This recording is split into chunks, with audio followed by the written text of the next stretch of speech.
start by peeling this foam out of here. We're going to gently scrape away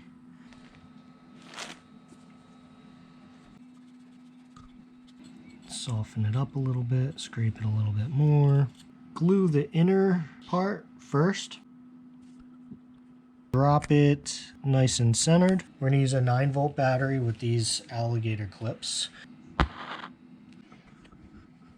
Swap these leads. This is what's going to be centering our speaker into the voice coil so that we don't have any rubbing. Put it back together and we're done.